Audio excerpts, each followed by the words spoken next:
Sur Europe 1 tout de suite, c'est le quart d'heure des opinions et des éditorialistes d'Europe Soir, Nicolas Poincaré. Oui, Omblin, et ils sont trois, comme tous les soirs autour de la table. Natacha Polony pour la politique, Nicolas Bétou de l'opinion pour l'actualité économique et François Clémenceau du journal du dimanche pour l'actualité internationale. Bonsoir à tous les trois. Bonsoir Nicolas. Natacha, on ne peut rien faire par soi-même tout seul. Vous venez de l'entendre, hein, c'est François Hollande qui disait ça à propos de la démission d'Emmanuel Macron. Depuis hier, on nous parle de trahison, on nous parle de Brutus et de César. Mais vous nous dites ce soir que cette fin de quinquennat pour François Hollande est absolument pathétique et que tout cela était écrit d'avance. Mais oui, écoutez François Hollande lui-même. Emmanuel Macron m'a trahi avec méthode. C'est ce qu'il explique à qui veut l'entendre. Alors, évidemment, il y a une part de tactique là-dedans. On accentue la meurtrissure pour marquer le félon au fer rouge, mais tout de même, les journalistes qui le connaissent bien, et on sait maintenant qu'il y en a beaucoup, confirment qu'il n'a rien vu venir. Les mêmes qui nous expliquaient combien François Hollande était un maître manœuvrier, c'est même tout ce qu'il avait pour lui. Et face à Christiane Taubira, face à Emmanuel Macron, rien. Berné comme un bleu, humilié. Alors pourtant on se disait que ces derniers jours il pouvait quand même pas tomber tellement plus bas, puisque on avait tous les jours un livre de conversation avec des journalistes et le concours à celui qui cumulait le plus de rendez-vous, des phrases qui montrent son obsession de lui-même, son cynisme absolu. Ça manquait déjà pas mal de dignité, de grandeur. Sans oublier d'ailleurs que ça a donné lieu à une polémique puisque Gérard Davet et Fabrice Lhomme ont eu accès à un document classé secret défense qu'ils ont publié dans Le Monde. Ça aussi, ça pose quand même un léger problème. Et tout ça, c'est bien la personnalité de François Hollande qui l'induit. C'est son culte de la transparence qui est l'autre nom de l'absence de sens de l'État. Son amour du commentaire qui l'empêche de jamais s'élever à une vision. Normal, en fait, ça voulait dire médiocre. Et ce que vous nous dites, Natacha, ce soir, c'est que sont en fait les conditions de son élection il y a 4 ans et demi qui explique ce qui se passe en ce moment. Oui, et c'est peut-être plus important que sa personnalité, sa psychologie. Au lendemain de la présidentielle, Jean-François Kahn signait un livre intitulé « La catastrophe du 6 mai 2012 ». Sa thèse, l'élection de François Hollande par défaut, pour en finir avec le sarkozysme dont les Français ne voulaient plus, avait empêché la gauche de réfléchir à ses erreurs et l'avait conforté dans une social-démocratie molle teintée de progressisme sociétal. Aucune remise en cause d'un capitalisme financier qui crée de l'insécurité économique, sociale et culturelle. Un cadeau pour Marine Le Pen. Or, politiquement, depuis, François Hollande n'a fait que perpétuer cette faille originelle en concevant ses gouvernements comme un congrès du PS avec distribution de postes pour maintenir une majorité bancale. Et du coup, il n'a pas vu venir la démission d'Emmanuel Macron, tout simplement parce qu'il comptait sur lui pour ratisser des voix. Il a laissé Christiane Taubira faire son opération de communication parce qu'elle incarnait un autre courant de la gauche qu'il lui fallait pour 2017. Et du coup, on le répète depuis hier, c'est sans doute l'information la plus importante, en tout cas le pronostic le plus important, du coup, ça devient très difficile pour François Hollande d'envisager de se représenter. Et surtout parmi ses proches, certains disent qu'il est en train de renoncer. Pourquoi ? Eh bien, la peur d'être celui qui aura fait passer Marine Le Pen.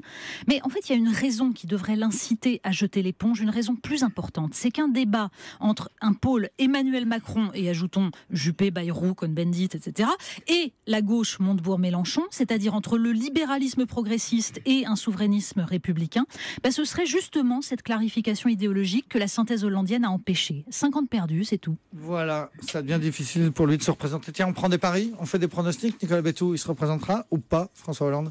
Je ne sais pas s'il se représentera. Il va continuer à faire tout pour se représenter, en effet, et continuer à essayer de faire en sorte que ceux qui l'en empêchent ou qui tentent de l'en empêcher, en effet, Arnaud Montebourg, Emmanuel Macron, n'arrivent pas à leur fin. Il va tout faire pour se présenter, donc vous ne répondez pas à ma question. Non, en effet, j'ai mis un peu de temps à ne pas répondre. Vous avez raison, parce que ce sont des paris débiles.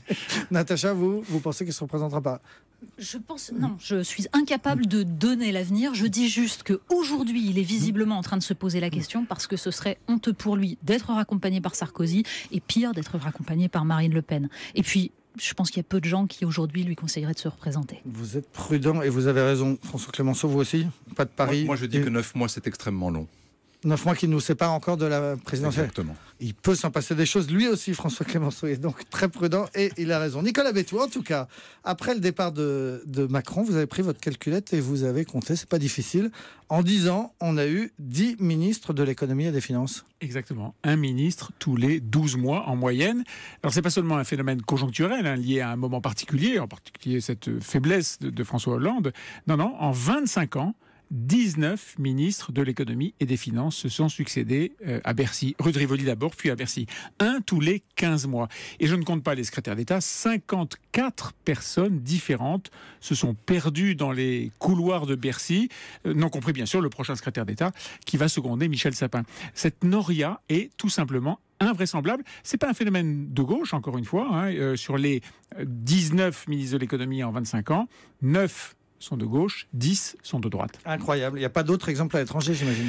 À ma connaissance, non, hormis des périodes de crise ministérielle ou de tensions extrêmement fortes, mais qui sont des périodes en général assez réduites. En tout cas, pas une aussi longue période avec autant de tournées manèges. Les conséquences sont terribles d'ailleurs. Bercy, c'est un ministère tentaculaire, avec des dossiers ultra complexes, très techniques, avec des conséquences sur le long terme, des enjeux déterminant évidemment pour le pays. Est-ce que je dois insister sur la monnaie, la dette, la croissance? Tout ça dépasse largement tous ces ministres qui arrivent, qui sont écrasés immédiatement par un agenda international de folie. Ils sont toujours entre deux avions.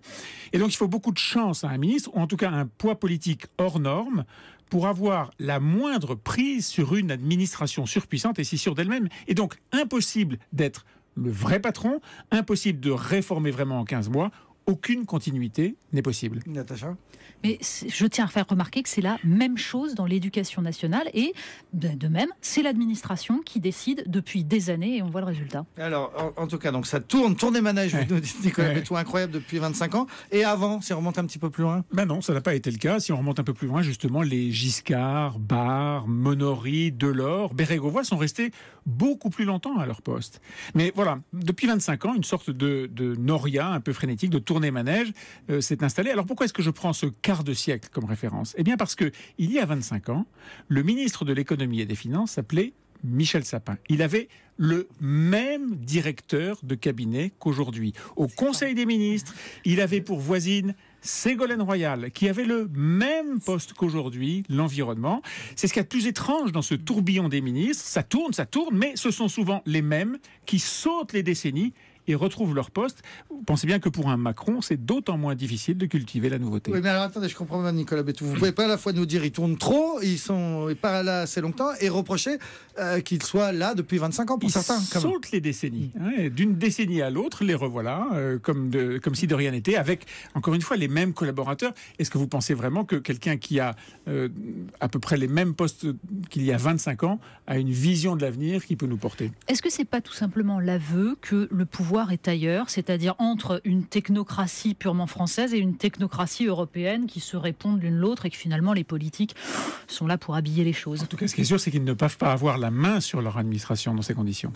Mais vous ne nous avez pas dit, Nicolas Bétou, pourquoi il reste si peu de temps? Il reste si peu de temps parce que, alors il y a plein de cas différents, mais c'est des crises politiques, des échecs électoraux, des démissions, des limogeages. Regardez les Montebourg, les Macron, regardez les Madeleine, tous ces gens-là, à un moment,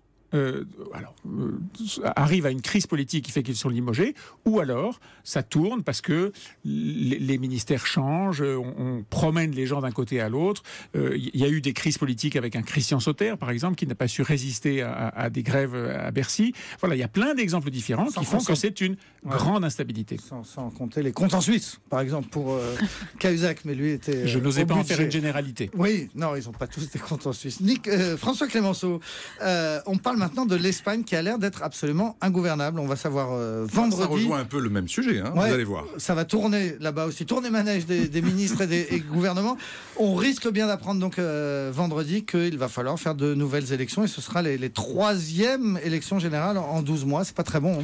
Non, c'est pas très bon. Et ce qui est même assez fascinant dans toute cette histoire, chez nos voisins, c'est quand même la 5e économie européenne, c'est qu'une fois de plus, les citoyens européens en général ne semblent retenir avec leurs dirigeants aucune leçon du passé.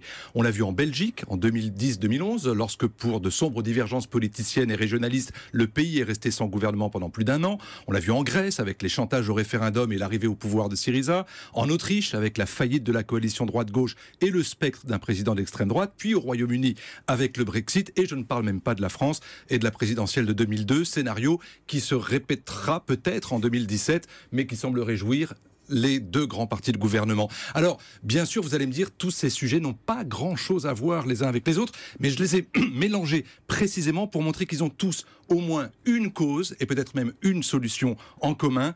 C'est que, à l'origine, il y a bien une incapacité des électeurs et des dirigeants des partis politiques, en tout cas je parle là pour l'Espagne, de faire des compromis. C'est exactement ce qui se passe en Espagne. Pas de compromis. Oui, parce que la grande surprise, si vous vous rappelez ce qui s'était passé au mois de décembre dernier et qui s'est confirmé donc au mois de juin, c'est que l'Espagne n'est plus dans un système bipartisan. On est maintenant dans une nouvelle configuration avec 4 partis qui se partagent les 3/4 des voix. Or, même lorsque la droite pourrait s'allier avec le nouveau centre qui a surgi récemment, ça ne fait pas de majorité. Idem pour la gauche qui ne peut pas ou ne veut pas s'allier avec l'extrême gauche de Podemos. Parce que ni les électeurs, encore une fois, ni les dirigeants ne veulent comprendre que par les temps qu'on vit, qui sont faits de crise économique, de défis sécuritaires, eh bien, ça nécessite qu'on s'entende sur un minimum, sur l'essentiel, qui pourrait reposer sur 3 piliers très simples. La réforme économique, l'intégration européenne, les valeurs démocratiques. Et en Espagne, on se sert du prétexte qu'il n'y a pas de grands partis d'extrême droite ou de grands partis europhobes pour se dire eh ben c'est pas grave, on peut quand même se déchirer à 4. Pour l'instant, seul le parti centriste Ciudadanos a accepté de mettre de l'eau dans son vin pour gouverner avec la gauche ou la droite, mais tant que le PSOE n'en fera pas autant en renonçant à ces coquetteries idéologiques, eh bien, on risque d'aller vers une abstention massive encore au mois de décembre. Mais on a l'impression à vous entendre, François, que ce sont les socialistes qui refusent de gouverner avec Podemos. C'est pas un peu aussi Podemos au départ qui refusait de gouverner avec les socialistes ? Absolument, je n'excuse pas du tout Podemos. Je dis juste que les 2 grands partis qui ont l'expérience du gouvernement, la gauche espagnole et la droite espagnole, ne semblent pas prêts à faire des compromis essentiels. Et tout ça risque de ramener les Espagnols aux urnes, donc dès le mois de décembre prochain. François Clémenceau, Nicolas Bétou et Natacha Polony, merci beaucoup.